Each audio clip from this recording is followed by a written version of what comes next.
കർത്താവിൻ്റെ പരിശുദ്ധമായ നാമം വാഴ്ത്തപ്പെടുമാറാകട്ടെ.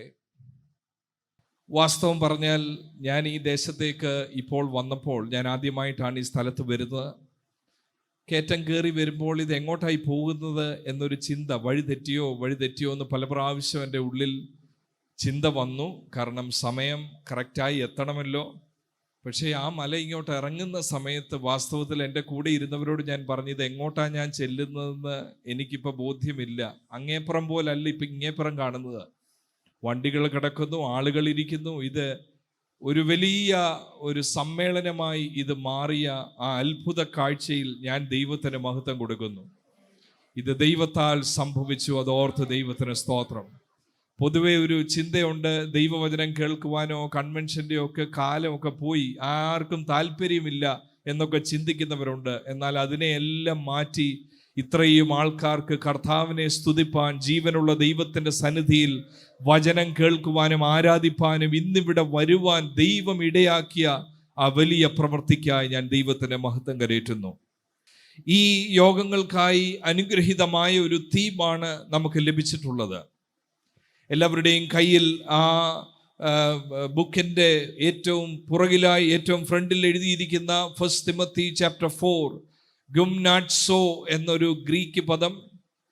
ആ പദത്തിൽ നിന്നാണ് ജിംനേഷ്യം, ജിം എന്നൊക്കെ പദം, ഇംഗ്ലീഷ് പദം വന്നിരിക്കുന്നത്. അങ്ങനെ വളരെ കാലപ്രസക്തിയുള്ള ഈ കാലഘട്ടത്തിൽ അത്യാവശ്യമായി ചിന്തിക്കേണ്ട ഒരു വിഷയമാണ്. ഇവിടെയുള്ള ആളുകൾ വളരെ പ്രാർത്ഥിച്ച് ദൈവസന്നിധിയിൽ സമയം ചെലവഴിച്ച് എടുത്തിരിക്കുന്ന വാക്യഭാഗം. ആ വാക്യഭാഗത്തേക്ക് ഈ പ്രാരംഭ ദിവസം രാത്രിയിൽ നിങ്ങളുടെ ശ്രദ്ധയെ തിരിപ്പാനാണ് ഞാൻ താല്പര്യപ്പെടുന്നത്. 1 തിമോത്തിയോസിന്റെ ലേഖനം 4-ാമത്തെ അധ്യായം അതിൻ്റെ 7-8 വാക്യങ്ങളിലാണ് ഈ പദം ഗുംനാട്സോ എന്ന പദം കാണുന്നത്. എങ്കിലും 6-ാമത്തെ വാക്യം മുതൽ നിങ്ങളുടെ ശ്രദ്ധ വേണം. അതിനായി ഞാൻ നിങ്ങളുടെ ശ്രദ്ധയെ ക്ഷണിക്കുകയാണ്. 1 തിമോത്തിയോസിന്റെ ലേഖനം 4-ാമത്തെ അധ്യായം 6, 7, 8 വാക്യങ്ങൾ കുറിവാക്യമായിട്ട് ഞാൻ ഇവിടെ വായിക്കുന്നു. ഇത് സഹോദരന്മാരെ ഗ്രഹിപ്പിച്ചാൽ, നീ അനുസരിച്ച വിശ്വാസത്തിൻ്റെയും സദുപദേശത്തിൻ്റെയും വചനത്താൽ പോഷണം ലഭിച്ച് ക്രിസ്തുവേശുവിന് നല്ല ശുശ്രൂഷകൻ ആകും. 7-ാം വാക്യം, ഭക്തിവിരുദ്ധമായ കിഴവിക്കഥകളെ ഒഴിച്ച് ദൈവഭക്തിക്ക് തക്കവണ്ണം അഭ്യാസം ചെയ്യുക. 8-ാമത്തെ വാക്യം കൂടെ വായിക്കുന്നു. ശരീരാഭ്യാസം അല്പപ്രയോജനം ഉള്ളതത്രേ, ദൈവഭക്തിയോ ഇപ്പോഴത്തെ ജീവന്റെയും വരുവാനിരിക്കുന്നതിൻ്റെയും വാഗ്ദത്തമുള്ളതാകിയാൽ സകലത്തിനും പ്രയോജനകരമാകുന്നു. പൗലോസിന്റെ ഏറ്റവും അടുത്ത ഒരു ശിഷ്യൻ, പൗലോസ് ഈ ശിഷ്യനെ വിളിച്ചത് തൻ്റെ നിജപുത്രൻ എന്ന് ഒരു ലേഖനത്തിൽ വിളിച്ചു. മറ്റൊരു ലേഖനത്തിൽ വിളിച്ചത് തൻ്റെ പ്രിയപുത്രൻ എന്നാണ്. ആ 2 പദപ്രയോഗം തന്നെ എന്നെ ചിന്തിപ്പിക്കുന്ന പദപ്രയോഗമാണ്. ഇന്ന് നമ്മുടെ കാലഘട്ടത്തിൽ നഷ്ടപ്പെടുന്ന ഒരു കാര്യം മെന്റർ മെന്റി റിലേഷൻഷിപ്പ് എന്ന് പറയുന്ന ഒരു വലിയ ദൈവമുമ്പാകെ വളരെ വിലപിടിപ്പുള്ള കൈമാറ്റം ചെയ്യുന്ന ഒരു ശുശ്രൂഷ അനുഭവമാണ്. പൗലോസ് തൻ്റെ ശുശ്രൂഷയിൽ കൂടെ നടത്തി വളർത്തി തൻ്റെ അവസാന നിമിഷങ്ങളിൽ മരണം തൻ്റെ മുമ്പേ വന്നപ്പോൾ പൗലോസിന്റെ ആഗ്രഹം, ഈ വ്യക്തി എൻ്റെ അടുക്കൽ ഉണ്ടായിരുന്നെങ്കിൽ കൊള്ളാമായിരുന്നു എന്ന അത്ര അടുപ്പം. 2 തിമോത്തിയോസിന്റെ ലേഖനം 4-ാമത്തെ അധ്യായം 9-ാമത്തെ വാക്യത്തിൽ ഇങ്ങനെ എഴുതിയിരിക്കുന്നത്, വേഗത്തിൽ എൻ്റെ അടുക്കൽ വരുവാൻ ഉത്സാഹിക്കുക. Paul wants to face death. മരണം അടുത്തപ്പോ ഇവനൂടെ എൻ്റെ അടുക്കൽ ഉണ്ടായിരുന്നെങ്കിൽ. അത്ര അടുപ്പമാണ് ഈ ചെറുപ്പക്കാരനുമായിട്ട്. പൗലോസിന് ഏകദേശം ഒരു 63-64 വയസ്സ് കാണും. വേദപണ്ഡിതന്മാരുടെ ഇടയിൽ എല്ലാവരും ഒരുപോലെ എഗ്രി ചെയ്യും, മിഡ് 60 ആണ്. ആ 60കളുടെ പകുതിയിൽ എവിടെയോ ആണ് താൻ മരണത്തെ മുഖാമുഖം കാണുന്നത്. ഈ വ്യക്തിക്ക് ഏകദേശം 30കളിലുള്ള വ്യക്തിയാണ്. ഇന്നത്തെ ഭാഷയെ പറഞ്ഞാൽ ജനറേഷൻ ഗ്യാപ്പ് എന്ന് പറയുന്നത് 5 വർഷമോ 10 വർഷമോ ഒന്നും അല്ല. മാതാപിതാക്കൾ പറയുന്നത് കുഞ്ഞുങ്ങൾക്ക് മനസ്സിലാകുന്നില്ല. സിബ്ലിങ്സ് തമ്മിൽ 1 വർഷത്തെ ഗ്യാപ്പിലുള്ളവർ തന്നെ ജനറേഷൻ ഗ്യാപ്പുകൾ വരുന്നു. പറയുന്ന മനസ്സിലാകുന്നില്ല.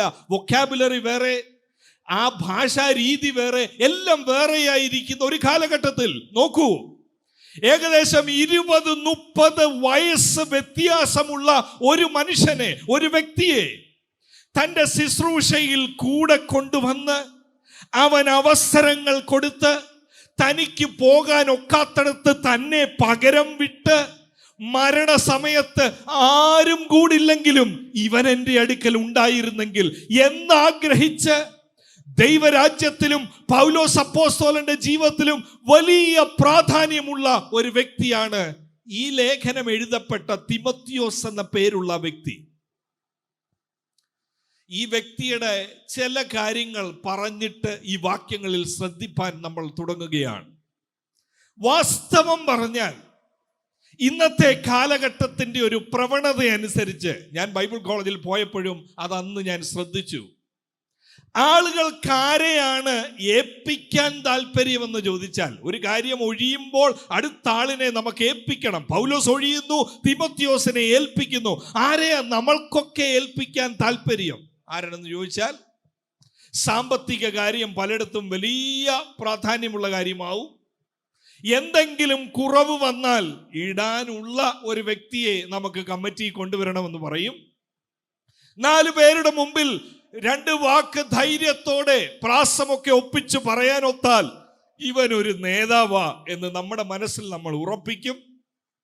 ആ പേഴ്സണാലിറ്റിയും സമ്പത്തും വിദ്യാഭ്യാസവും സംസാര രീതികളും ഒക്കെയാണ് പലപ്പോഴും, എല്ലായ്പ്പോഴും അല്ല, പലപ്പോഴും ഒരു നേതാവിനെ ഉരുവാക്കുന്നത്. എന്നാൽ ഈ ലേഖനം ശ്രദ്ധിക്കുമ്പോൾ നമ്മൾ എല്ലാവരും ഒരുപോലെ കാണേണ്ടത്, പൗലോസും മകനായി വിളിക്കുന്ന ഈ ശുശ്രൂഷകൻ, തൻ്റെ ഷൂ ഫില്ല് ചെയ്യേണ്ട ഈ വ്യക്തി കഴിവോ പ്രാപ്തിയോ മിടുക്കോ അധികം പറയാനുള്ള വ്യക്തിയല്ല. വാസ്തവം പറഞ്ഞാൽ ഇദ്ദേഹത്തിന്റെ കുടുംബ പശ്ചാത്തലം തന്നെ, തിമോത്തിയോസിന്റെ കുടുംബ പശ്ചാത്തലത്തെ കുറിച്ച് നമ്മൾ വായിക്കുന്നത്, തൻ്റെ പിതാവ് ഒരു യവനനും അമ്മ എബ്രായ പശ്ചാത്തലത്തിൽ നിന്നും വരുന്ന ഒരു കുടുംബമാണ്. അന്നത്തെ കാലത്ത് ഇന്നെന്ന പോലെയല്ല, ജൂയിഷ് ആൾക്കാരും യവനന്മാരും ഒരു വിവാഹത്തിൽ ഒരുമിക്കുക എന്ന് പറഞ്ഞാൽ എല്ലാവരും അയ്യോ ഇതെന്ത് സംഭവിച്ചു, ഈ പെൺകുട്ടിക്ക് ഇത്ര പരിജ്ഞാനമില്ലേ, ഒരുമിച്ച് ടേബിൾ ഫെലോഷിപ്പിൽ ഇരിക്കത്തില്ല. നമ്മൾക്കറിയത്തില്ലേ, ഗലാത്യ ലേഖനം 2 കാണുന്നത്, പത്രോസ് ജാതികളുടെ കൂടെ ഭക്ഷണത്തിനിരുന്നു, യെരുശലേമിൽ നിന്ന് ആൾക്കാർ വരുന്നു എന്ന് കേട്ടപ്പോൾ പുറമേ മാറിയ ആ പശ്ചാത്തലം, യഹൂദന്മാരോട് യവനന്മാർക്ക് സംസർഗമില്ലാത്ത ആ കാലഘട്ടത്തിൽ ഇതാ ഒരു കുഞ്ഞു പിണർന്നു. എന്താ കുഞ്ഞിന്റെ പ്രത്യേകത? അയൽവക്കക്കാര് സ്കൂളിൽ പോയപ്പോ എല്ലാവരും ചോദിച്ചു, ഡാ നിന്റെ പപ്പ ഒരു ഗ്രീക്ക് ആളാണ്, ഒരു യവനനാണ്, നിന്റെ അമ്മ ഒരു ഹീബ്രു ആളാണ്, ഒരു ജൂയിഷ് ആളാണ്. ഈ ഒരു അപകർഷതാ ബോധം, ലോ സെൽഫ് എസ്റ്റീം ആൾക്കാരെ നേരിടാൻ വേണ്ടി ആൾക്കൂട്ടത്തിൽ ഇങ്ങനെ ഒരു ക്യാമ്പിൽ തിമോത്തിയോസ് വന്നാൽ, തിമോത്തിയോസ് എന്താണെന്നറിയാമോ തെരഞ്ഞെടുക്കാൻ സാധ്യത? എങ്ങനെയുള്ള ഇരിപ്പിടമാ തെരഞ്ഞെടുക്കുന്നത്? ആരാലും ശ്രദ്ധിക്കപ്പെടാതെ എവിടെയെങ്കിലും മാറി ഒരു തൂണിന്റെ പുറകിൽ ആരും എന്നെ ഒന്നിനും വിളിക്കരുത്, പാടാൻ വിളിക്കരുത്, എന്നെ പ്രാർത്ഥിക്കാൻ വിളിക്കരുത്, യാതൊരു കാര്യത്തിനും ഇടപെടാൻ താല്പര്യമില്ലാത്ത ലോ സെൽഫ് എസ്റ്റീം ഉള്ള തിമോത്തിയോസ് എന്ന പേരുള്ള ഒരു ചെറുപ്പക്കാരൻ ലിസ്ത്രയിൽ വളർന്നു വരുന്നു. തന്റെ സമൂഹം പറഞ്ഞു, നോ, ലീഡർഷിപ്പ് ഇല്ല. ഇവന് ലീഡർഷിപ്പ് കൊടുത്താൽ ഇവനെ ആരും ബഹുമാനിക്കത്തില്ല. ഇവൻ അതിനുള്ള വിദ്യാഭ്യാസമില്ല, ഇവൻ അതിനുള്ള കാഴ്ചപ്പാടോ കഴിവോ ഇല്ല.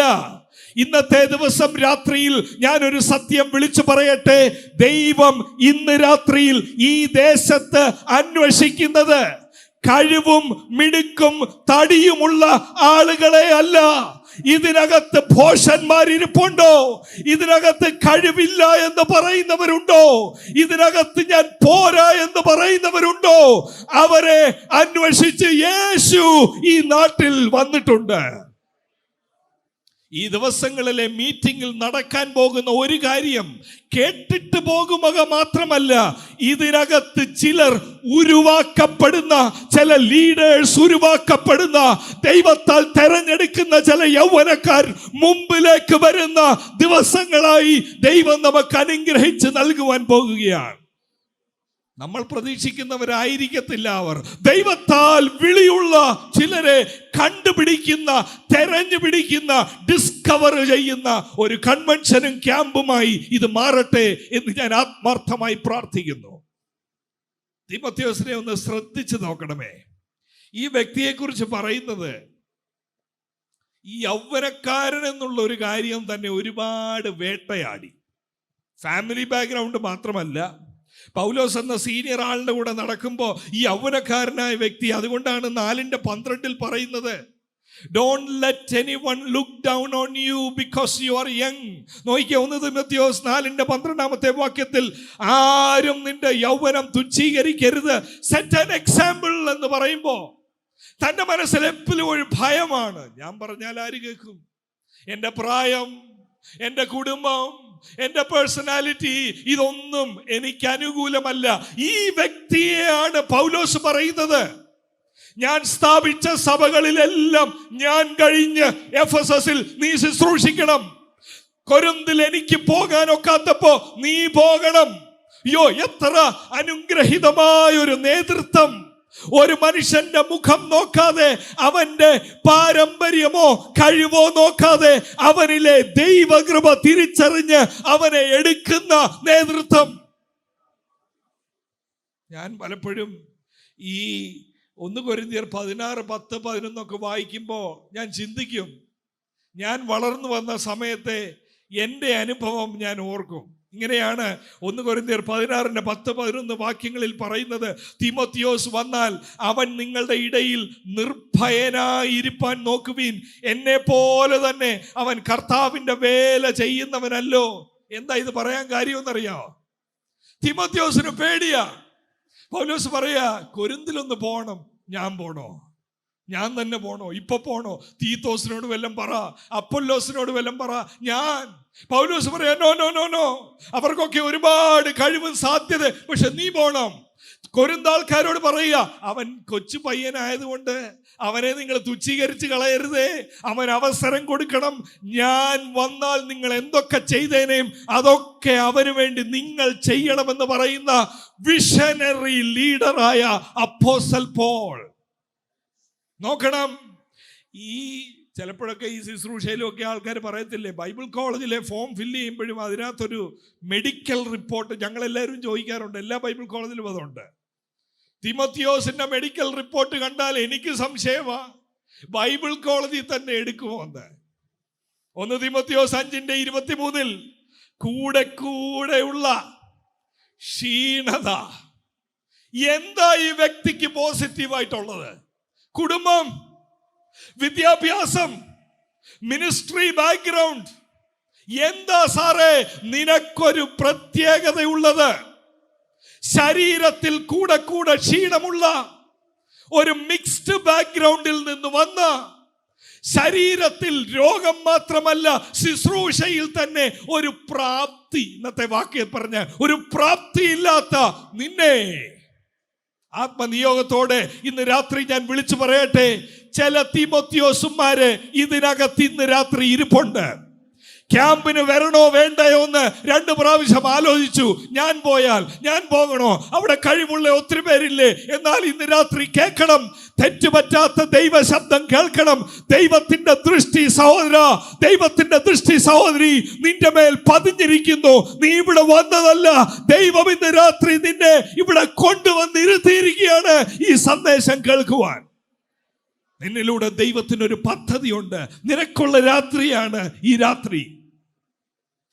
ഈ തീമോഥെയോസ് 10 വർഷം പൗലോസിന്റെ കൂടെ സഞ്ചരിച്ചു.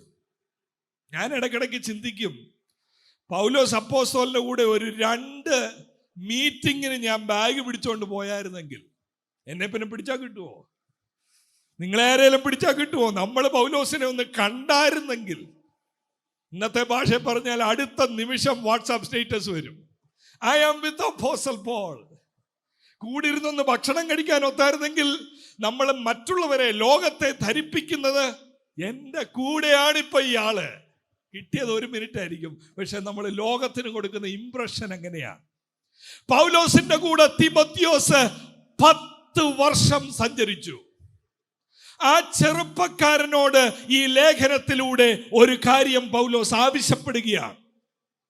അതിൻ്റെ 6-ാമത്തെ വാക്യത്തിൽ, കുറിവാക്യത്തിൽ ഒരു പദപ്രയോഗം, ക്രിസ്തുവേശുവിന് നല്ല ശുശ്രൂഷകൻ നീ ആകണം.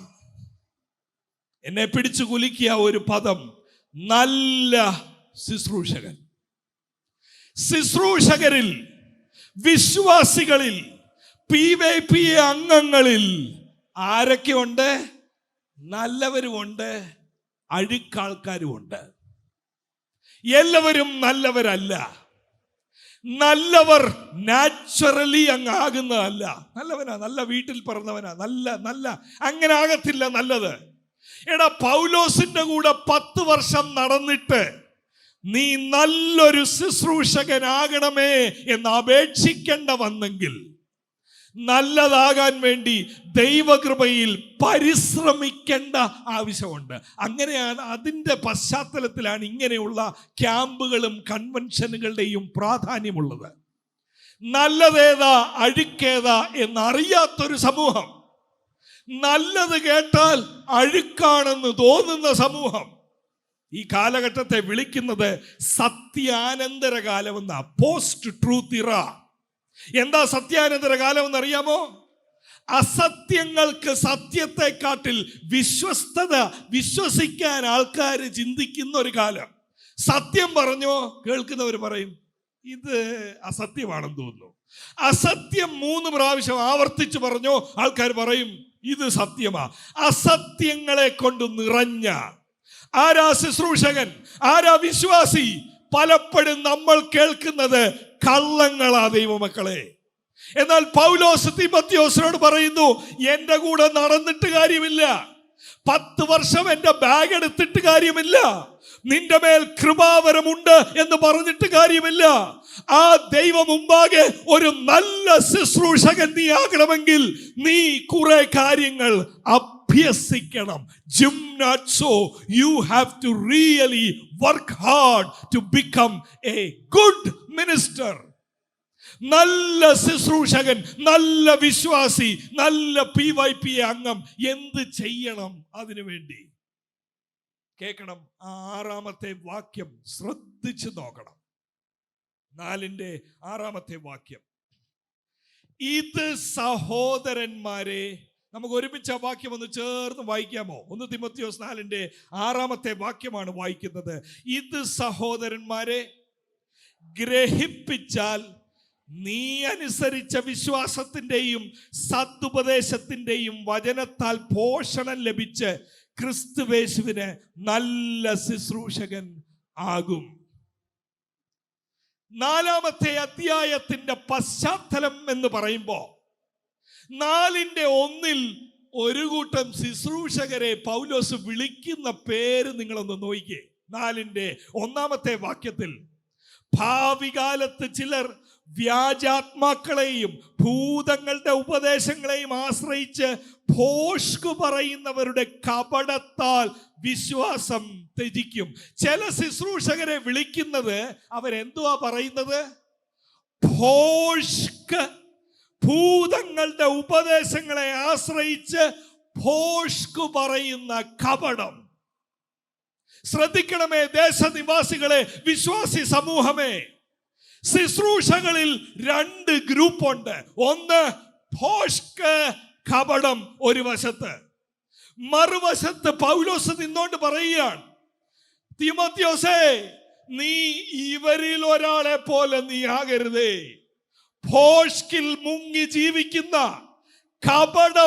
കപടത്തിൽ പിടിക്കപ്പെട്ട, ഉള്ളിൽ ഒന്നുണ്ടായിട്ട് വെളിയിൽ വേറൊന്ന് കാണിക്കുന്ന, വിശ്വസിക്കാൻ ഒക്കാത്ത ഒരു വിശ്വാസിയായി നീ മാറല്ലേ. നീ ഒരു നല്ല ശുശ്രൂഷകനായി മാറണമേ.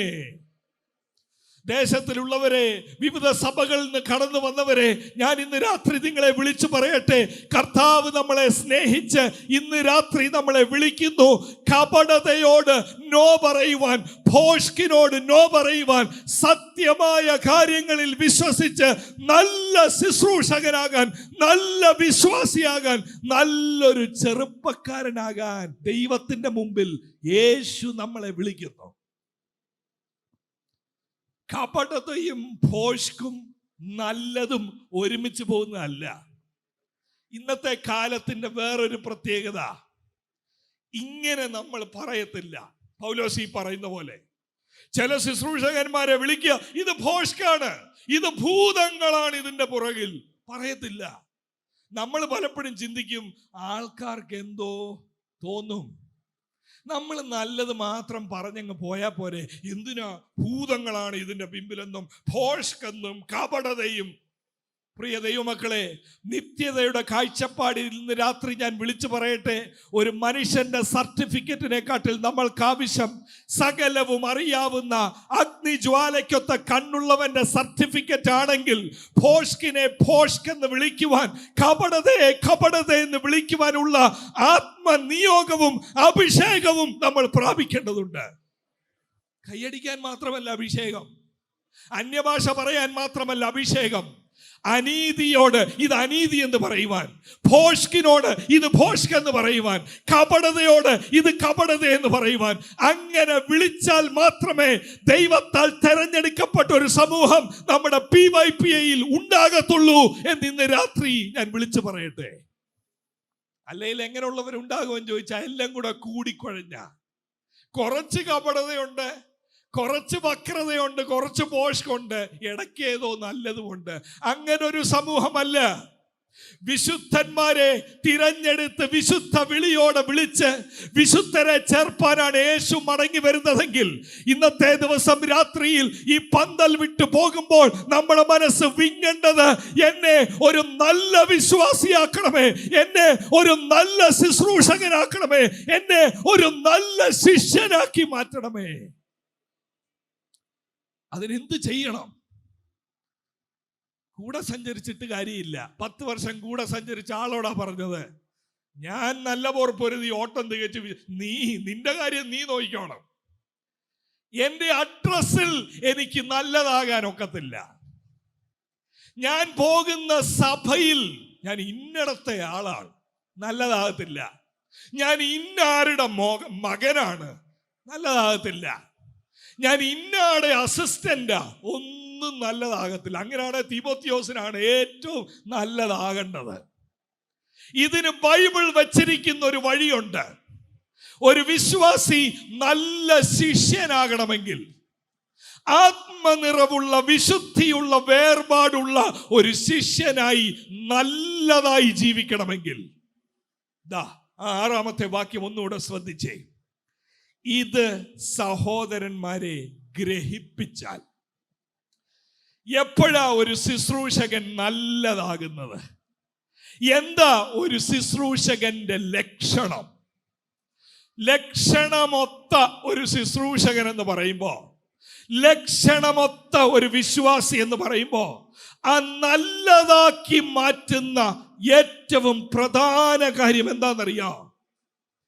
ഇത് സഹോദരന്മാരെ ഗ്രഹിപ്പിച്ചാൽ എന്ന് പറഞ്ഞാൽ, ആ മൂലപദത്തിന്റെ അർത്ഥം, ഗ്രഹിപ്പിക്കുക എന്നുള്ള മലയാള പദത്തിന്റെ മൂലപദത്തിന്റെ അർത്ഥം, നീ ഈ അടിസ്ഥാനമിട്ടാൽ, നീ ഇരുന്നു കൊണ്ട് ആഴെ കുഴിച്ച് ഇത് ആൾക്കാരിലേക്ക് വിതച്ചാൽ, ഒരു ശുശ്രൂഷകനെ നല്ല ശുശ്രൂഷകനാക്കുന്നത് ആ വ്യക്തിയുടെ പ്രസംഗ കലയല്ല, ആ വ്യക്തിയുടെ പാട്ടിന്റെ മനോഹാരിതയല്ല. എത്ര പാട്ട് എഴുതിയിട്ടുണ്ട്, എത്ര രാജ്യങ്ങളിൽ പോയിട്ടുണ്ട്, ഇതൊന്നുമല്ല ഒരു ശുശ്രൂഷകനെ നല്ല ശുശ്രൂഷകനാക്കുന്നത്. താൻ ബൈബിൾ വ്യാഖ്യാനിക്കുന്ന രീതി കണ്ടാൽ അറിയാം. ഇത് സഹോദരന്മാരെ ഗ്രഹിപ്പിച്ചാൽ എന്ന് പറഞ്ഞാൽ, ഭോഷ്കും കപടതയുമുള്ള തലമുറയിൽ അധരം തുറന്ന് സത്യം സംസാരിച്ച് ബൈബിൾ യഥാർത്ഥമായി വ്യാഖ്യാനിക്കുന്നവനെ പുസ്തകം വിളിക്കുന്നു, ഇത് നല്ല ശുശ്രൂഷകനാണ്. ഞാൻ വിശ്വാസത്താൽ എൻ്റെ ഒരു ആഗ്രഹം വിളിച്ചു പറയട്ടെ, നമ്മുടെ സെന്ററിൽ നിന്നും നല്ല ശുശ്രൂഷകന്മാരെ ദൈവം എഴുന്നേൽപ്പിക്കട്ടെ. ഈ PYPAയിൽ നിന്നും നല്ല ശിഷ്യന്മാരെ ദൈവം എഴുന്നേൽപ്പിക്കട്ടെ. എങ്ങനെയുള്ളവരാ നല്ലത്? ദൈവവചനത്തിന്റെ മുമ്പിൽ വിറയ്ക്കുന്ന നല്ല ശിഷ്യന്മാർ, ഗ്രഹിപ്പിച്ചും ഗ്രഹിച്ചുമിരിക്കുന്ന നല്ല ശിഷ്യന്മാർ. ഇനി ശ്രദ്ധിക്കണേ, രണ്ട് കാര്യമാണ് 6-ാമത്തെ വാക്യത്തിൽ പൗലോസ് ഊന്നുന്നത്. നീ ഗ്രഹിപ്പിച്ചാൽ, if you teach you are a good minister. നീ നല്ല ഒരു മിനിസ്റ്റർ ആകും, ഒരു ശുശ്രൂഷകനാകും. നീ ആൾക്കാരെ ഗ്രഹിപ്പിക്കാൻ തയ്യാറായാൽ, വചനം പഠിപ്പിക്കാൻ തയ്യാറായാൽ. ഞാൻ ചോദിക്കട്ടെ, നമ്മുടെ കൺവെൻഷനുകളുടെ ഒക്കെ തന്നെ ആ രീതി ഓവർ ദ ഇയേഴ്സ്, വർഷങ്ങളിൽ പോയ പോക്ക് നിങ്ങൾ ശ്രദ്ധിച്ചിട്ടുണ്ടോ എന്നെനിക്കറിയില്ല. 40-50 വർഷങ്ങൾക്ക് മുമ്പ് കൺവെൻഷനെ കുറിച്ച് ഞാൻ കേട്ടിട്ടുള്ളത്, നമ്മുടെ പിതാക്കന്മാർ എന്തായിരുന്നു കൺവെൻഷൻ വേദികളിൽ ചെയ്തത്? അവർ ദൈവവചനത്തിന്റെ സത്യങ്ങൾ ഗ്രഹിപ്പിക്കുകയായിരുന്നു, അവർ പഠിപ്പിക്കുകയായിരുന്നു. കേരളം കണ്ട ഏറ്റവും വലിയ പ്രഭാഷകരിൽ ഒരാള് താൻ ഇരുന്നു കൊണ്ടാണ് പ്രസംഗിച്ചത്. ഇന്ന് നമുക്കതൊന്നും ഉൾക്കൊള്ളാൻ ഒക്കത്തില്ല. കാരണം ഒരു പ്രഭാഷകൻ എന്ന് പറയുമ്പോൾ കുറെ ചിരിക്കാൻ വേണം, അല്ലെങ്കിൽ കരയാൻ വേണം. ഈ രണ്ട് കാര്യം വേണം. ചിരിക്കുക എന്ന് പറഞ്ഞാൽ തേർഡ് ക്ലാസ് ജോക്ക് പറഞ്ഞ്, ഈ കഴിഞ്ഞ ദിവസം ഒരാൾ പറഞ്ഞ പോലെ, നമ്മളിൽ ചില പ്രഭാഷകരെ വല്ല ഏഷ്യാനെറ്റോ മനോരമ ന്യൂസോ വല്ല ഇന്റർവ്യൂ ചെയ്താൽ അവർക്ക് സമ്മാനം കിട്ടും, മനുഷ്യരെ ചിരിപ്പിക്കാൻ.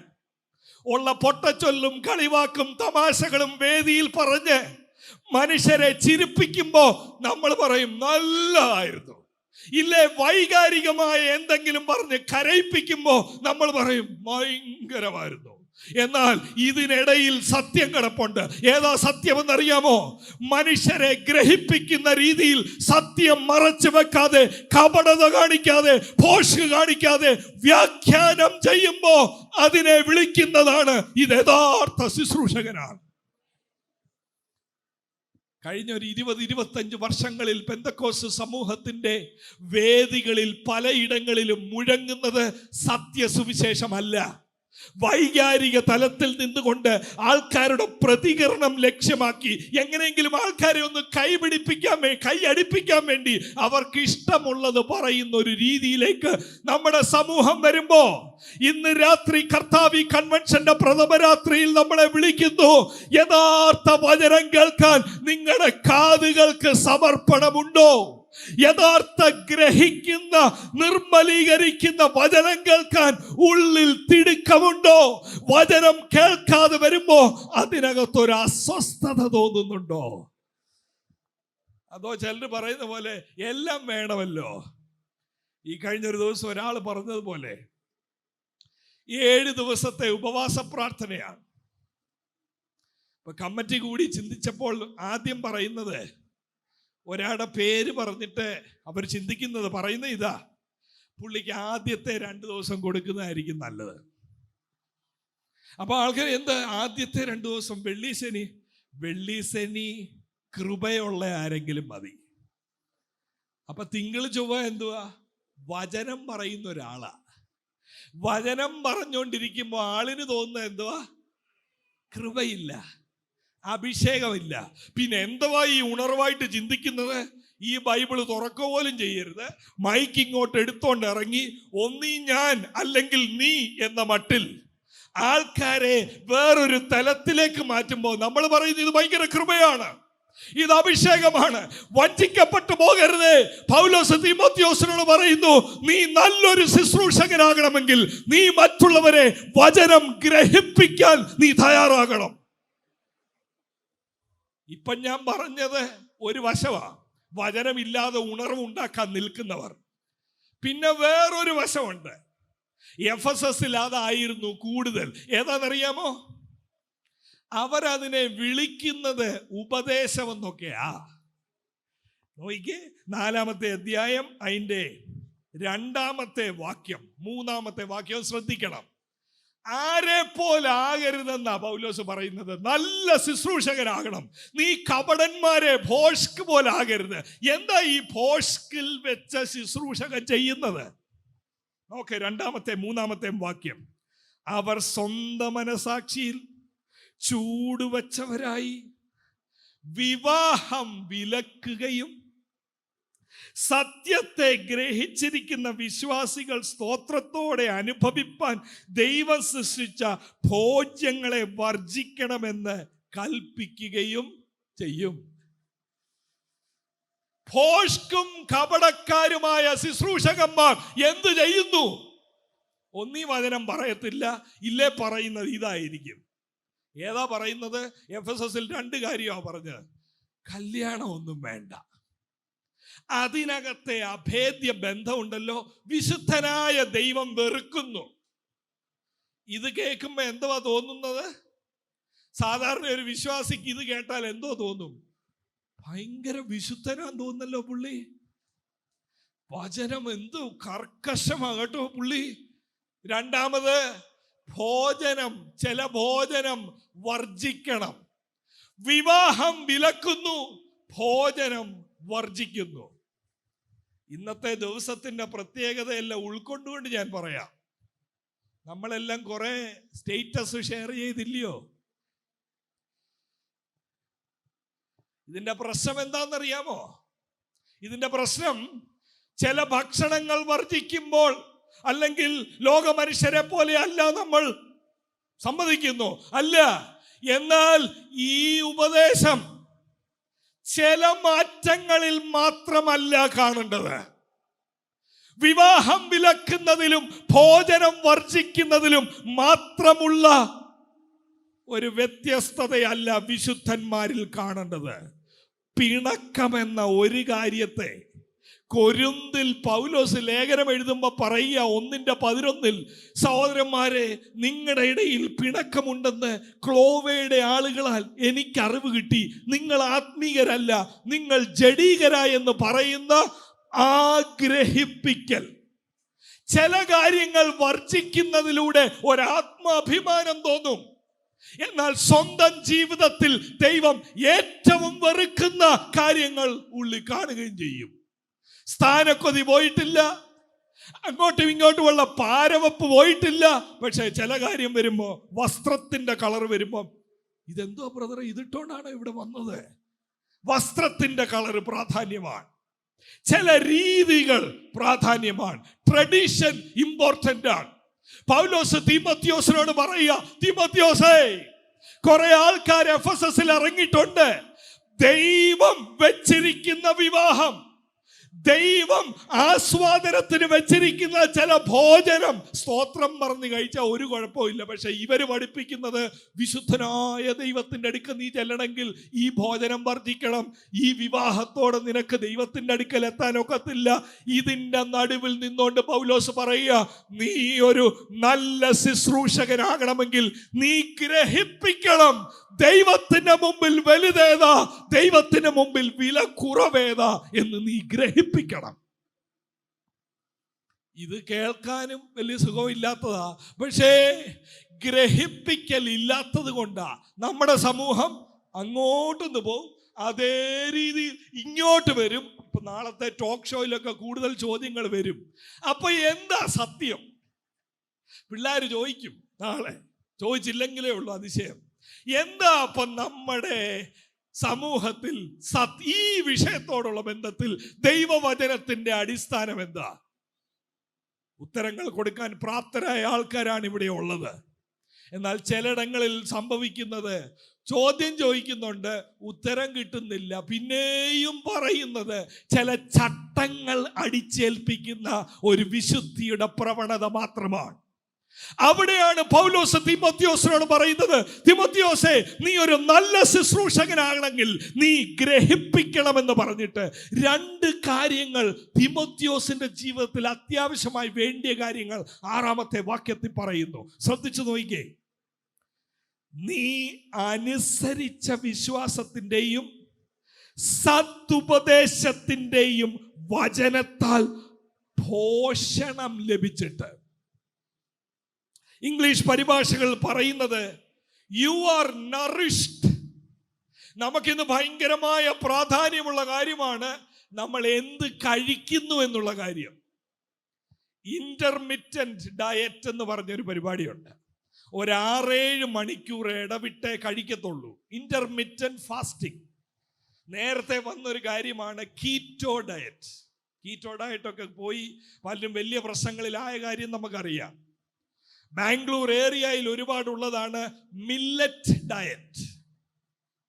ബ്രയാൻ ജോൺസൺ എന്ന പേരുള്ള ഒരു ടെക് എക്സ്പെർട്ട് ഉണ്ട്, ഓൺട്രപ്രണർ ആണ്, ടെക്നോളജിയിലെ വലിയൊരു രാജാവാണ് ബ്രയാൻ ജോൺസൺ.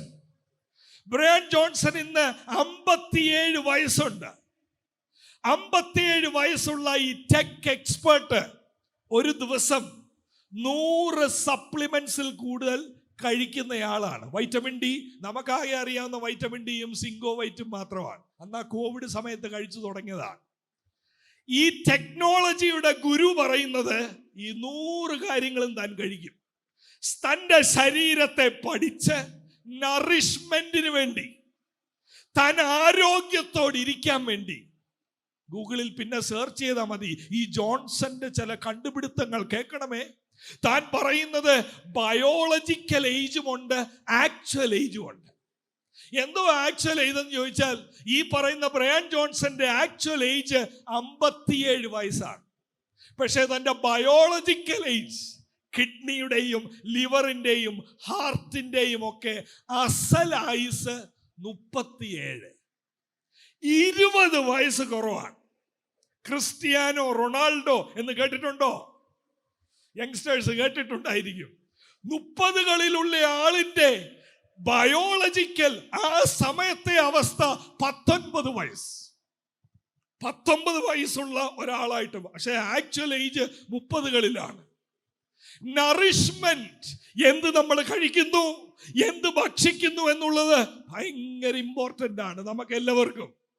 ഉപ്പ് കൂടിയ പ്രശ്നം, എണ്ണ കൂടിയ പ്രശ്നം. ഒരു കാലത്ത് ഇതെല്ലാം കഴിച്ചുകൊണ്ടിരുന്ന നമ്മളിപ്പോ വളരെ കെയർഫുൾ ആണ്. കേരളത്തിലുള്ളവരും നമുക്ക് സലാഡ് കഴിക്കണം, ഡീപ്പ് ഫ്രൈ ചെയ്യല്ലേ, തവ ഫ്രൈ ചെയ്യണം, ഇതൊക്കെയല്ലേ. എന്നാൽ ദൈവം മുമ്പാകെ വലിയവനാകാൻ, ഒരു നല്ല ശുശ്രൂഷകനാകാൻ അതിനും പോഷണം വേണം. പോഷണം. എന്തിന്റെ പോഷണമാ PYPA അംഗങ്ങൾക്ക് ആവശ്യം? എന്തിന്റെ നറിഷ്മെന്റ് ദൈവദാസന്മാർക്ക് ആവശ്യം? എന്തിന്റെ നറിഷ്മെന്റ് ഇവിടെയുള്ള സഹോദരന്മാർക്കും ആവശ്യം? കാരണം കപടതയുള്ള, ഭോഷ്കുള്ള, ശരിയെന്തെന്നറിയാത്ത ഒരു കാലഘട്ടത്തിൽ എന്തിന്റെ പോഷണമാണ് നമുക്ക് വേണ്ടിയത്? 2 കാര്യങ്ങളാണ് 6-ാം വാക്യത്തിൽ. വിശ്വാസത്തിന്റെയും സതുപദേശത്തിന്റെയും വചനത്താൽ. എന്തോ അവിടെ പറയുന്ന വിശ്വാസം, നീ അനുസരിച്ച വിശ്വാസത്തിന്റെയും. ഇവിടെ പറയുന്ന വിശ്വാസം എന്ന് പറയുന്നത്, എനിക്ക് ഈ വിഷയത്തിൽ വലിയ വിശ്വാസമുണ്ട് ബ്രദറെ, ആ വിശ്വാസമല്ല. എഫേസ്യ ലേഖനം 4 പറയുന്ന ഒരു കർത്താവ്, ഒരാത്മാവ്, ഒരു പ്രത്യാശ, ഒരു വിശ്വാസം. എന്താ വിശ്വാസം എന്നറിയാമോ? വിശ്വാസ സംഹിത. യേശു കർത്താവിന്റെ ദൈവത്വത്തെയും തൃത്വത്തെയും ആക്ഷേപിക്കുന്ന ഒരു തലമുറയിൽ നമുക്ക് പോഷണമായി വരേണ്ടത് വിശ്വാസത്തിന്റെ ആ അനുസരണം. എന്നെ കേൾക്കുന്ന PYP അംഗങ്ങളെ, പലപ്പോഴും വ്യത്യസ്ത മതത്തിലുള്ളവർ ഒരു കാര്യം വന്ന് നമ്മളോട് ചോദിച്ചാൽ ഗ്രഹിപ്പിക്കാൻ ആരും ഇല്ലാത്തത് കൊണ്ട് ആരും എന്നോടൊന്നും ചോദിച്ചു കളയല്ലേ എന്ന ചിന്തയിൽ ഒഴിഞ്ഞു മാറി നടക്കുന്നവരുണ്ട്. എന്നാൽ ഇന്ന് രാത്രി ഞാൻ വിളിച്ചു പറയട്ടെ, വിശ്വാസത്തിൽ നമ്മൾ എന്ത് വിശ്വസിച്ചിരിക്കുന്നു? പെന്തിക്കോസ്തിന്റെ ഉപദേശം എന്താ? എന്തിനാ ഞാൻ സ്നാനപ്പെട്ടത്? യേശുവിന്റെ ദൈവത്വത്തെ കുറിച്ച്, ബൈബിളിന്റെ ആധികാരികതയെ കുറിച്ച് ഈ കാര്യങ്ങൾ നമ്മളെ ഗ്രഹിപ്പിക്കണം ആൾക്കാർ. അങ്ങനെ ഗ്രഹിപ്പിക്കുമ്പോൾ അതിലാ പോഷണം ചെയ്യേണ്ടത്, കിട്ടേണ്ടത്. പക്ഷെ ഇന്നത്തെ തലമുറയുടെ പോഷണമൊക്കെ കിട്ടുന്നത് ഇൻസ്റ്റാഗ്രാമിൽ റീൽസ് എന്ന് പറയുന്ന ഒരു കാര്യമുണ്ട്, യൂട്യൂബിൽ ഷോർട്സ് എന്ന് പറയുന്ന ഒരു കാര്യമുണ്ട്. അതെന്തുവാ കാണുന്നത് എന്നുള്ളത് കാണുന്നവനും അറിയത്തില്ല. എന്തിനാ കാണുന്നത്, എന്തോ നോക്കാനാ ഇങ്ങനെ വരിക, ഇങ്ങനെ ഓരോ വിരലിട്ട് ഇങ്ങനെ മാറ്റുന്നത് മാത്രം കാണാം. ചില ആൾക്കാര് പണമുണ്ടാക്കാൻ വേണ്ടി രാവിലെ എഴുന്നേൽക്കുമ്പം മുതൽ 2 മിനിറ്റ്, എൻ്റെ വീട്ടിൽ ഇപ്പോൾ 8 മണിയായിട്ടുണ്ട്, സൂര്യൻ ഉദിച്ച് ഇങ്ങോട്ട് വരുന്നുണ്ട്, കമ്പിളിക്കകത്ത് കിടന്നുകൊണ്ട് ആദ്യത്തെ വീഡിയോ, ഇത് കാണാനുമുണ്ട് മില്യൺ ആൾക്കാർ. പർപ്പസ് ഇല്ലാത്ത, ജീവിത ലക്ഷ്യമില്ലാത്ത. എന്നിട്ട് അടുത്ത റീലാണ്, എൻ്റെ വണ്ടി ഇന്നലെ ഞങ്ങൾ പോയപ്പോൾ ഒരുപാട് പൊടിയായി, ഞാൻ വണ്ടി കഴുകിക്കൊണ്ടിരിക്കുക, എന്നാൽ അതും കാണാം. ഇനി അടുത്ത വരുന്നുണ്ട്, ഉച്ചയ്ക്ക് എൻ്റെ അമ്മ മീൻകറി വെച്ചോണ്ടിരിക്കുക, എല്ലാവരും പറഞ്ഞേ നല്ല മീൻകറിയുടെ റെസിപ്പി ഞാൻ തരാം, അതിനുകൊണ്ട് 1 മില്യൺ ആൾക്കാർ. നമ്മുടെ വീട്ടിൽ മീൻകറികൾ വെക്കാത്തതുപോലെ നമ്മൾ പലപ്പോഴും നറിഷ്മെന്റ് നമ്മുടെ മൈൻഡിന് കിട്ടുന്നത് മൊബൈൽ എന്ന് പറഞ്ഞൊരു കാര്യത്തിൽ ഒരു ഡിസേൺമെന്റ് ഇല്ലാതെ, വിവേചനമില്ലാതെ രാവിലെ മുതൽ രാത്രി വരെ ഇങ്ങനെ തള്ളി തള്ളി തള്ളി മൈൻഡ് മുഴുവൻ. വെർച്വൽ ഓട്ടിസം എന്ന് പറഞ്ഞൊരു കാര്യമുണ്ട്. കൊച്ചു കുഞ്ഞുങ്ങളെ എനിക്കുണ്ട് 3 പേര്, കൊച്ചു പിള്ളേരാണ്. ഇവരെ നമുക്ക് ചിലപ്പോൾ എപ്പോഴും ഇങ്ങനെ എടുത്തോണ്ട് നടക്കാനോ എൻഗേജ് ചെയ്യാനോ ഒക്കത്തില്ല. അതിനുവേണ്ടി ചില സമയത്ത് നമ്മൾ ഈ ഫോൺ അങ്ങോട്ട് വെച്ച് കൊടുക്കും, അവരിയ്ക്കട്ടെ, കുറച്ച് സമയം അവിടെ ഇരിക്കട്ടെ. പഠനങ്ങൾ പറയുന്നത് വെർച്വൽ ഓട്ടിസം എന്ന് പറഞ്ഞൊരു കാര്യമുണ്ട്. നറിഷ്മെന്റ് കിട്ടേണ്ടത് മൊബൈലിൽ നിന്നല്ല, നറിഷ്മെന്റ് കിട്ടേണ്ടത് പാട്ടിൽ നിന്നല്ല, നറിഷ്മെന്റ് കിട്ടേണ്ടത് ലോക മനുഷ്യന്റെ തത്വങ്ങളിലൂടെയല്ല, നറിഷ്മെന്റ് കിട്ടേണ്ടത് വ്ളോഗറിന്റെ വീഡിയോയിലൂടെയല്ല, നറിഷ്മെന്റ് കിട്ടേണ്ടത് വിശ്വാസത്തിന്റെ സംഹിത വചനത്തിലൂടെ എന്റെ ഉള്ളിലേക്ക് പതിയുമ്പോ ഞാൻ ആരോഗ്യമുള്ള നല്ലൊരു ശിഷ്യനായി മാറും. അങ്ങനെ ഒരു അനുഭവം ഈ ദിവസങ്ങളിൽ കർത്താവ് നിങ്ങൾക്ക് നൽകട്ടെ എന്ന് ഞാൻ പ്രാർത്ഥിക്കുകയാണ്. ചില തീരുമാനങ്ങൾ എടുത്തുകൊണ്ട് ഈ കൺവെൻഷനിൽ നിന്നും ഈ ക്യാമ്പിൽ നിന്നും പോകാവുള്ളൂ. മൊബൈലിന് അഡിക്ഷനായി ഇരിക്കുന്നവർ കേൾക്കണമേ, ഈ ബുക്കിനോളം വരത്തില്ല നിങ്ങൾ കാണുന്ന ഒരു റീലുകളും. ഇന്നത്തെ ദിവസം രാത്രിയിലും എന്നെ ഏറ്റവും സന്തോഷിപ്പിക്കുന്നത് ഈ സത്യവേദ പുസ്തകത്തിൽ ദൈവം എന്നോട് സംസാരിക്കുന്ന വാക്കുകളാണ്. രാവിലെയും രാത്രിയും എന്നെ ത്രസിപ്പിക്കുന്നത് യേശുപ്പച്ചന്റെ വചനങ്ങളാണ്. ഇങ്ങനൊരു തലമുറ ഈ ദേശത്ത് നിന്ന് ദൈവം എഴുന്നേൽപ്പിക്കട്ടെ. അവരുടെ പോഷണം ഇരിക്കുന്നത് വചനത്തിലാണ്. വചനത്തിന്റെ വിശ്വാസവും അതിനോട് ചേർന്നൊരു കാര്യമുണ്ട്. നീ അനുസരിച്ച വിശ്വാസത്തിന്റെയും അടുത്ത വാക്കെന്താ, സതുപദേശത്തിന്റെയും. Right doctrine, sound doctrine. എന്തിലാ പോഷണം ചെയ്യേണ്ടത്? എന്ത് ഞാൻ പറഞ്ഞില്ലേ, നമ്മുടെ ഡയറ്റ് കെയർഫുൾ അല്ലേ നമ്മൾ കഴിക്കാൻ. അതുപോലെ ഒരു നല്ല വിശ്വാസിയാകണമെങ്കിൽ അകത്തോട്ടെടുക്കുന്നത് സതുപദേശമാണ് എന്ന് ഉറപ്പ് വരുത്തണം. അതുകൊണ്ട് ആത്മീക പക്വത ഇല്ലാത്തവരെല്ലാം യൂട്യൂബിൽ കയറി പല സർമണും കാണുന്നത് അപകടകരമാണ്. കാരണം ചില പ്രഭാഷകരുണ്ട് ഈ ഗ്രീക്കും ഹീബ്രുവും ഒക്കെ വെച്ചാ പറയുന്നത്, പക്ഷേ നമുക്ക് വചനം അറിയാതിരുന്നാൽ അവർ നമ്മളെ നയിക്കാൻ പോകുന്നത് ഭോഷ്കിലേക്കും കപടതയിലേക്കുമാണ്. നമ്മുടെയൊക്കെ എത്ര കുഞ്ഞുങ്ങൾ അങ്ങനെയുള്ള ഉപദേശങ്ങളിൽ പിടിച്ചവരായിട്ടുള്ളവരുണ്ട്. എന്നാൽ ഇന്ന് രാത്രി കേൾക്കണമേ, പോഷണം കിട്ടേണ്ടത് കർണരസകരമായ ഉപദേശങ്ങളിലല്ല. പാപമെന്ന് പറഞ്ഞൊരു കാര്യമേ ഇല്ല എന്ന് പഠിപ്പിക്കുന്ന ആൾക്കാരുണ്ട്. പാപം വിളിക്കരുത്. എൻ്റെ ഒരു അധ്യാപകൻ ക്ലാസ്സിൽ പറഞ്ഞതാണ്, there is nothing like sin. നീ പോയി ഒരു ഇമ്മോറാലിറ്റി കാണിച്ചാൽ you lost an opportunity to glorify God. ദൈവത്തെ മഹത്വപ്പെടുത്താൻ ഒരു അവസരം നഷ്ടപ്പെട്ടു എന്ന് കരുതിയാൽ മതി. ഇനി എത്ര അവസരങ്ങൾ കിട്ടും ദൈവത്തെ മഹത്വപ്പെടുത്താൻ? ഉപദേശം കേൾക്കാൻ നല്ലതാണോ? നമ്മുടെ ഞായറാഴ്ച എങ്ങോട്ട് ചെന്നാൽ പാസ്റ്റർക്ക് പറയാനുള്ള ഏക കാര്യം പാപം പാപം പാപം. ഇതാ യൂട്യൂബിലെ മില്യൺ സബ്സ്ക്രൈബേഴ്സ് ഉള്ള ആള് പഠിപ്പിക്കുന്നത് പാപമൊന്നുമില്ല, അങ്ങനെ ഒരു കാര്യമില്ല. ദൈവത്തെ മഹത്വപ്പെടുത്താൻ ഒരു അവസരം കിട്ടിയില്ല എന്ന് ചിന്തിച്ചാൽ മതി. ഇങ്ങനെയുള്ള ഉപദേശം നാട്ടിൽ വാഴുന്നു. യേശുവിന്റെ പുറകെ വാ, കൊട്ടാരം വെക്കാം, സൈക്കിൾ മാറ്റി കാറ് വാങ്ങിക്കാം, ഉപദേശം നാട് മുഴുവൻ കിടക്കുന്നു. കഴിഞ്ഞിടയിൽ നമ്മുടെ ഭാരതത്തിൽ ഒരു വിവാഹം നടന്നു.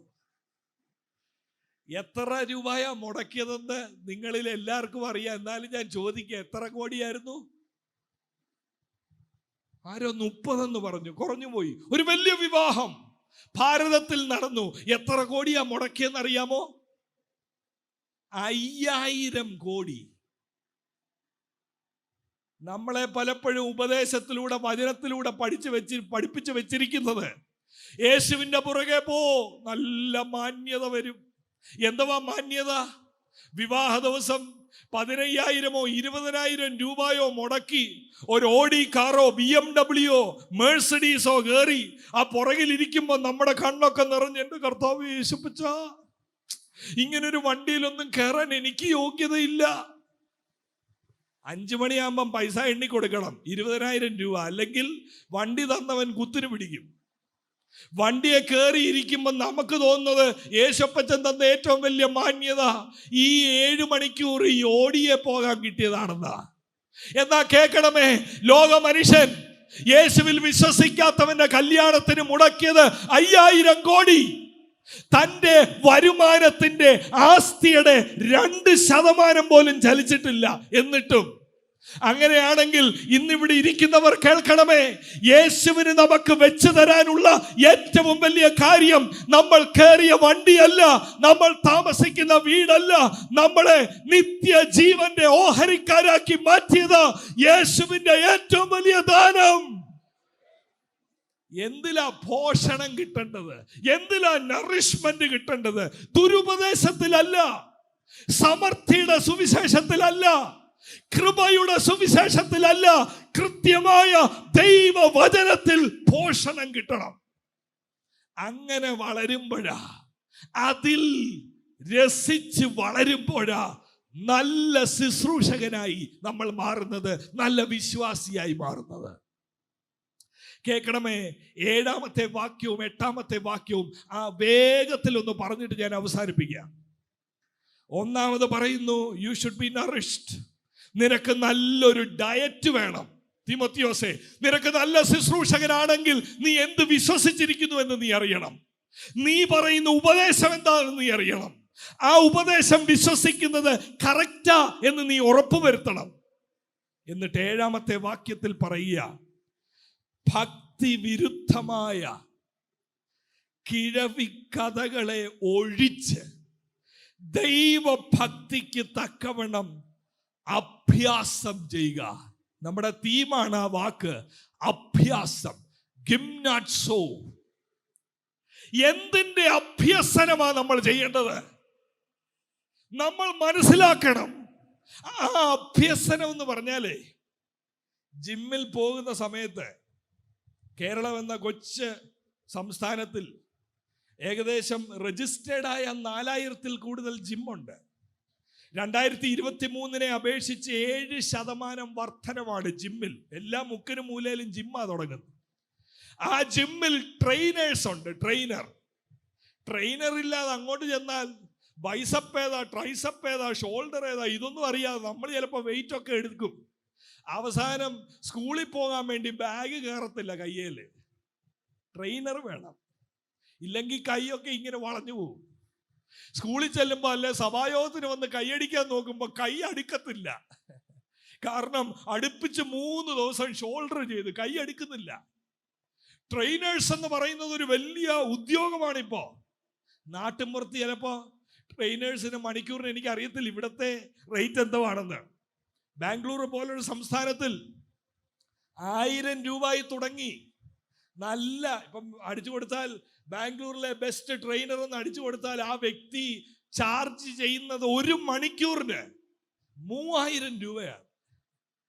ഏകദേശം $45 ഫോർ 1 അവർ. നിങ്ങളെ ട്രെയിൻ ചെയ്യും, നിങ്ങളെ അഭ്യസിപ്പിക്കും. നിങ്ങൾ കയറി വരുമ്പോഴേ അദ്ദേഹം പറയും, ആദ്യത്തെ 20 മിനിറ്റ് അങ്ങോട്ട് ഓട. ആദ്യമേ നമുക്ക് വേണ്ടി വെയിറ്റിംഗ് കൂടെ തന്നാട്ട് ഞാൻ എടുക്കാം. ട്രെയിനർ പറയും, no weight, ground exercise. Kneel down, sit up, push up ചെയ്യാൻ പറയും. എണ്ണിക്കൊടുക്കണം 3000 രൂപ ഒരു മണിക്കൂറിന്. ആത്മീക ജീവിതത്തിൽ അഭ്യസനം വേണം. ഒരു ട്രെയിനറിനെ പോലെ ദൈവവചനം നിർത്തി പൗലോസ് തീമോഥെയോസിനോട് പറയുക, ഭക്തിവിരുദ്ധമായ കാര്യങ്ങൾ നീ തള്ളി യഥാർത്ഥ കാര്യങ്ങൾ സ്വീകരിക്കാൻ നീ അഭ്യസിക്കണം. അല്ല, ചോദിക്കട്ടെ, 7-ാമത്തെ വാക്യത്തിൽ ഭക്തിവിരുദ്ധമായ കിഴവിക്കഥകളെ ഒഴിച്ച്. എന്തുവാ പ്രിയ ദൈവമക്കളെ ഈ ഭക്തിവിരുദ്ധമായ കിഴവിക്കഥകൾ എന്ന് പറഞ്ഞാൽ? എന്താ അതിന്റെ അർത്ഥം? നിങ്ങൾക്ക് ഓർമ്മയുണ്ടോ? ഇതേ കാര്യമാണ് 2 തീമോഥെയോസ് 4 പൗലോസ് തീമോഥെയോസിനോട് എഴുതുന്നത്. അന്ത്യകാലം വരുന്നുണ്ട്. നമുക്ക് അന്ത്യകാലം എന്ന് പറയുമ്പോഴേ എൻ്റെ മനസ്സിൽ വരുന്നത് ആ പാട്ടാ, അന്ത്യകാല അഭിഷേകം സകല ജഡത്തിൻ. ആ പാട്ടാ എൻ്റെ മനസ്സിൽ വരുന്നത്. പക്ഷേ ഈ ബൈബിൾ അങ്ങോട്ട് എടുക്കുമ്പോ അന്ത്യകാലത്ത് ദുർഘട സമയങ്ങൾ വരും എന്നറിയുക. മനുഷ്യർ സ്വസ്നേഹികളാകും, ദ്രവ്യാഗ്രഹികളാകും. ആ പശ്ചാത്തലത്തിൽ പൗലോസ് തീമോഥെയോസിനോട് പറയുക, വചനം പ്രസംഗിക്കുക, സമയത്തിലും അസമയത്തിലും ഒരുങ്ങി നിൽക്ക. കാരണം അന്ത്യകാലത്തിന്റെ ലക്ഷണം സത്യം കേൾക്കാൻ തയ്യാറില്ലാതെ കിഴവിക്കഥകൾ കേൾക്കാൻ വേണ്ടി ഒരു കൂട്ടം ആൾക്കാർ തീരുമാനിക്കും. അവർ ഉപദേശകന്മാരെ പെരുപ്പിക്കും. അങ്ങനെയുള്ള ഉപദേശകന്മാരെ പെരുപ്പിച്ച് ചെന്നിരിക്കും ബൈബിളും കൊണ്ട്. പറഞ്ഞാൽ സാറേ, എനിക്കിഷ്ടമുള്ളതെല്ലാം പറയണം. എൻ്റെ ഭാവി, എൻ്റെ മക്കൾ ജർമ്മനിയിലേക്ക് പോകുന്നതും കാനഡയിലേക്ക് പോകുന്നതും ഇത് കേൾക്കുമ്പോൾ എനിക്ക് ഭയങ്കര സന്തോഷമാണ്. പൗലോസ് തീമോഥെയോസിനോട് പറയുക, നീ അഭ്യസിക്കണം. ഇത് തന്നെ വരത്തില്ല. 1-ാം നൂറ്റാണ്ടിൽ ഇത് അഭ്യസിക്കണമായിരുന്നെങ്കിൽ ഈ നൂറ്റാണ്ടിൽ എത്രയധികം ദൈവകൃപയോടെ പ്രാർത്ഥനയോടെ വചനം മുമ്പിൽ വെച്ച് ദൈവത്തോട് പറയണം, കർത്താവേ, തെറ്റിപ്പോകാതെ വണ്ണം, ഭോഷ്ക് വിശ്വസിക്കാതെ വണ്ണം എന്നെ ഒന്ന് അഭ്യസിപ്പിക്കണമേ. ഭക്തിവിരുദ്ധമായ കാര്യങ്ങൾ ഇല്ലാതായി അതിനോട് എതിർക്കാൻ 2 തീമോഥെയോസിന്റെ ലേഖനം 2-ാമത്തെ അധ്യായം 15-ാമത്തെ വാക്യം ഞാൻ വായിക്കുന്നു ഇതിനോട് ചേർന്ന്. അവിടെ ഇതേ പൗലോസ് ഇതേ തീമോഥെയോസിനോട് പറയുന്നത് എന്താണെന്നറിയാമോ? SABC ബൈബിൾ കോളേജിന്റെ ലൈബ്രറിയിലോട്ട് ചെന്ന് കയറുമ്പോൾ അതിന്റെ ജനാലയിൽ എഴുതി വെച്ചിരിക്കുന്ന ഒരു വാക്യമാണ് ഈ 2:15. സത്യവചനത്തെ യഥാർത്ഥമായി പ്രസംഗിച്ച് ലജ്ജിപ്പാൻ സംഗതിയില്ലാത്ത വേലക്കാരനായി ദൈവത്തിന് കൊള്ളാകുന്നവരായി നിൽപ്പാൻ ശ്രമിക്കുക. അടുത്ത വാക്യം എന്താ? അടുത്ത വാക്യം, ഭക്തിവിരുദ്ധമായ വൃഥാലാഭങ്ങളെ ഒഴിഞ്ഞിരിക്കുക. 1 തീമോഥെയോസ് പറഞ്ഞിട്ട് പിന്നെയും പറയേണ്ട വന്നത്, അത്ര മാർക്കറ്റ് ഉണ്ട് ഭക്തിവിരുദ്ധമായ കാര്യങ്ങൾക്ക്. 1 മണിക്കൂറല്ല 2 മണിക്കൂർ കേട്ടോണ്ടിരുന്നാലും ഭക്തിയിൽ വളരാൻ സഹായിക്കാത്ത വചന ശുശ്രൂഷകൾ. 1 ദിവസം മുഴുവൻ കേട്ടോണ്ടിരുന്നാലും പാപത്തെ ബോധ്യപ്പെടുത്താത്ത വചന ശുശ്രൂഷകൾ.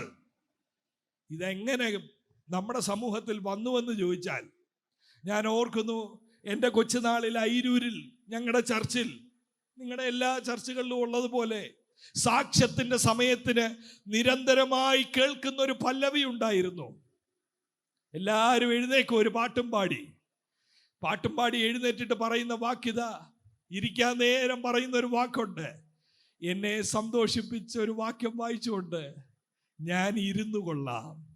എന്നെ സന്തോഷിപ്പിച്ച വാക്യം.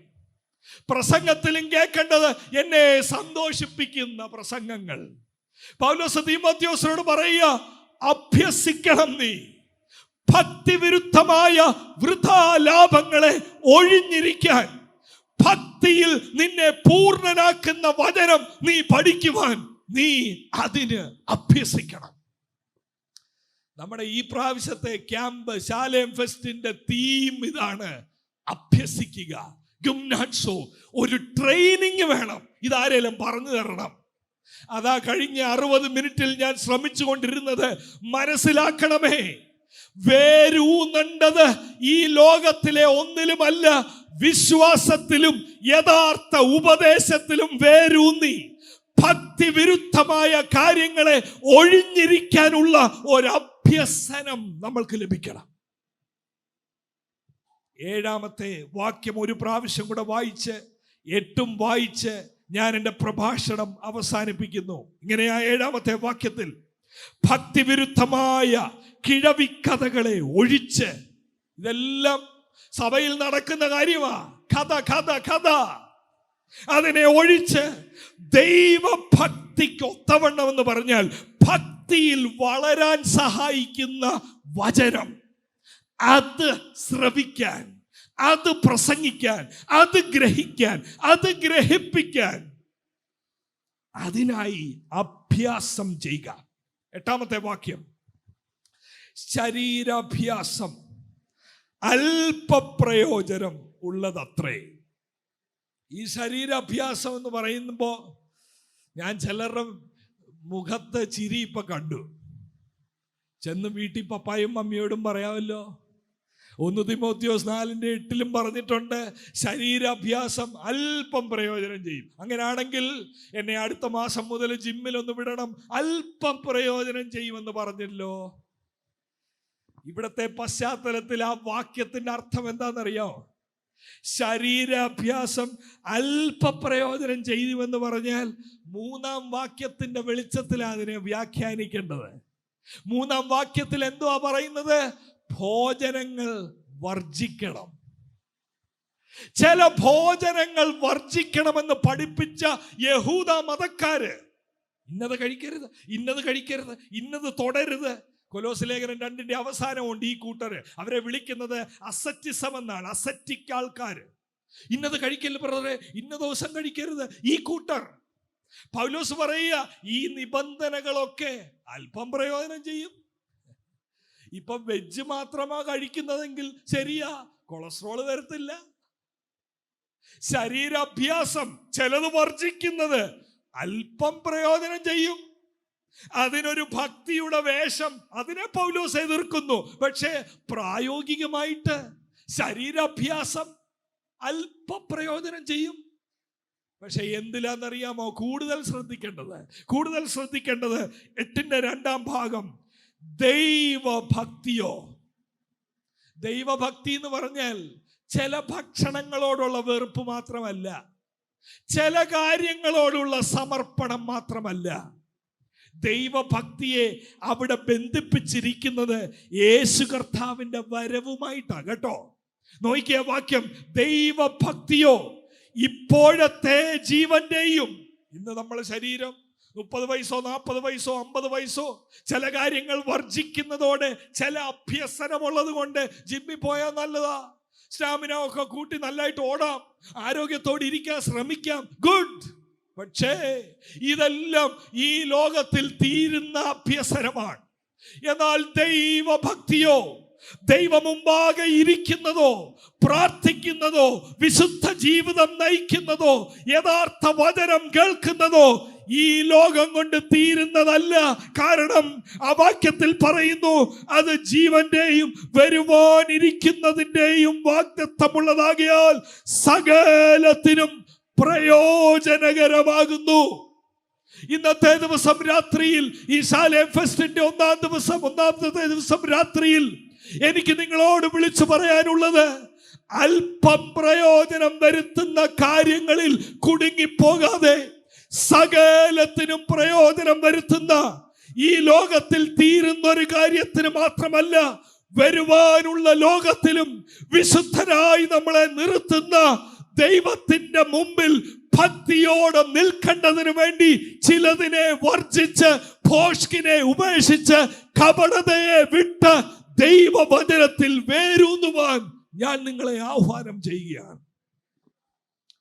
ദൈവവചനത്തിൽ വേരൂന്നി ഭക്തിയോടെ സത്യ ഉപദേശത്തിൽ വേരൂന്നി വളർന്ന് ഭക്തിവിരുദ്ധമായ കിഴവിക്കഥകളെ ഉപേക്ഷിച്ച്, പിന്നെയും ഓർപ്പിക്കട്ടെ, ഇത് പൗലോസ് പറയുന്നത് തൻ്റെ കൂടെ നടന്ന വചനം അറിയാവുന്ന തിമോഥെയോസിനോട് പറയുക, ഇങ്ങനെ ഒഴുക്കിലങ്ങ് പോകരുത്, നീ അഭ്യസിക്കണം, നീ സമയം കണ്ടെത്തണം, ആൾക്കൂട്ടത്തിൽ നിന്നും മാറി വചനം ധ്യാനിക്കാൻ, അതിനെ യഥാർത്ഥമായി മനസ്സിലാക്കാൻ, അതിൻ്റെ യഥാർത്ഥ അർത്ഥത്തിൽ മനസ്സിലാക്കാൻ, തിരുത്തുന്ന ദൈവവചനം പ്രാപിപ്പാൻ, ആ വചനം ഒരു കണ്ണാടിയിൽ എന്നവണ്ണം കണ്ട് ഉണരുവാൻ, അതിനായുള്ള കൃപയ്ക്കായി നീ പ്രാപിക്കണം, പ്രാർത്ഥിക്കണം. നമ്മളൊരു ഗാനത്തിന്റെ വരി പാടി ദൈവത്തെ ഒന്ന് സ്തുതിക്കാൻ തുടങ്ങുകയാണ്. വിശുദ്ധിയെ തികച്ചു നാം ഒരുങ്ങി നിൽക്കാം, പ്രിയൻ വരുവതിൻ താമസം ഇനി ഏറെയില്ല എന്നുള്ള ഗാനം നമ്മൾ ഒരുമിച്ച് ചേർന്ന് ഇവിടെ പാടും. വിശുദ്ധിയെ തികച്ചു ഞാൻ ഒരുങ്ങി നിൽക്കാം എന്ന് പറയുമ്പോൾ നോക്കണമേ, ഒരു സംഘടന ആ ദിവസം നമ്മളെ രക്ഷിക്കുകയില്ല. ഞാൻ സ്നാനപ്പെട്ടവനാ, ഇങ്ങനെയുള്ള 2-3 കാര്യങ്ങൾ പറഞ്ഞ് വിശുദ്ധനായ ദൈവത്തിന്റെ മുമ്പിൽ ആ ദിവസം നമുക്ക് നിൽക്കുവാൻ കഴിയുകയില്ല. നമ്മുടെ പോഷണം, നമ്മുടെ നറിഷ്മെന്റ് കറക്റ്റ് ആയിരിക്കണം. അത് ദൈവവചനത്തിൽ നിന്നും വരുന്ന, അത് സത്യ ഉപദേശത്തിൽ നിന്നും വരുന്ന ഒരു നറിഷ്മെന്റ്. സംഗീതത്തിന്റെ അംഗങ്ങളൊന്ന് ആ വിശുദ്ധിയെ തികച്ച് നാം ഒരുങ്ങി നിൽക്കുക എന്നുള്ള പാട്ടിന്റെ കാര്യം ഒന്ന് പാടുന്ന സമയത്ത് കേൾക്കണം, എല്ലാവരും ശ്രദ്ധിച്ച്. ഈ വചനത്തിന്റെ മുമ്പിൽ, നമ്മൾ കേട്ട ഈ വചനത്തിന്റെ മുമ്പിൽ, കർത്താവേ, എൻ്റെ സിസ്റ്റർ ആയിസ്, ഈ ദിവസം രാത്രിയിൽ ഞാൻ ഇവിടെ വന്നു ശാലേം ഫെസ്റ്റിന്റെ കൺവെൻഷന് വേണ്ടി. എന്നാൽ ദൈവവചനത്തിലൂടെ ദൈവം എന്നോട് സംസാരിച്ചു. യഥാർത്ഥ ഒരു ശിഷ്യൻ എനിക്കാകണം, ഒരു സത്യ ശിഷ്യൻ എനിക്കാകണം. കപടത എനിക്ക് വേണ്ട, എനിക്ക് ഭോഷ്ക് വേണ്ട, എനിക്ക് ദുരുപദേശം വേണ്ട. വചനത്തോടൊന്ന് ചേർന്നിരുന്ന് ആ പോഷണം പ്രാപിച്ച് നീതിയിലെ അഭ്യസനത്തിന് ഉതകുന്ന വചനം ധ്യാനിച്ച് മനസ്സിലാക്കി നിത്യതയുടെ കാഴ്ചപ്പാടിൽ ജീവിപ്പാൻ ഞാൻ എന്നെ തന്നെ സമർപ്പിക്കുന്നു എന്ന് പറയുവാൻ. ഒന്നുകൂടെ കേൾക്കണം, ഈ കേട്ട വചനത്തിന്റെ മുമ്പിൽ ഞാൻ വചനം ധ്യാനിക്കാനായി എന്നെ തന്നെ സമർപ്പിക്കുന്നു.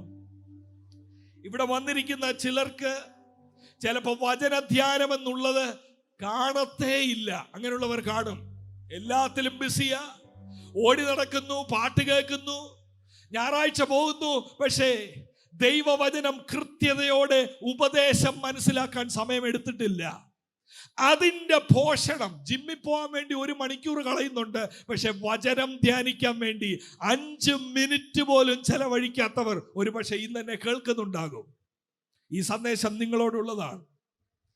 മതത്തിൻ്റെയോ സംഘടനയോ പിടിയിൽ ജീവിച്ച് തീർക്കരുതേ. ഇന്നത്തെ ദിവസം രാത്രിയിൽ ദൈവം മുമ്പാകെ ഒരു തീരുമാനമെടുക്കണം.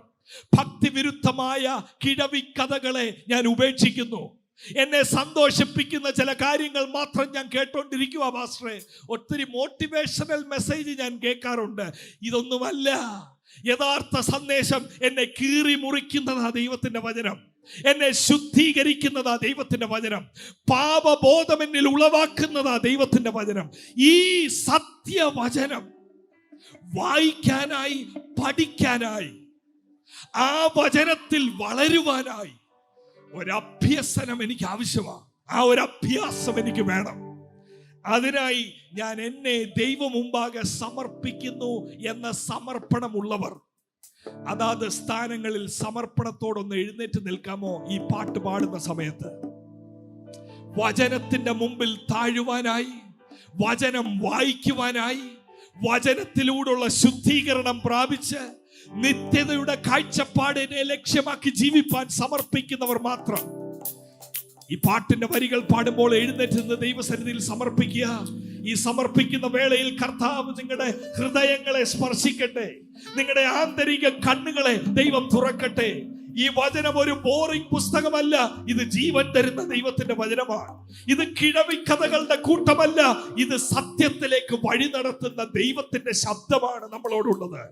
ആ വചനത്തിന് മുമ്പിൽ താഴ്ത്തി ഏൽപ്പിച്ച് ഈ ഗാനത്തിന്റെ വരികൾ നമുക്ക് ചേർന്ന് പാടാം. വിശുദ്ധിയെ തികച്ച് നാം ഒരുങ്ങി നിൽക്കും.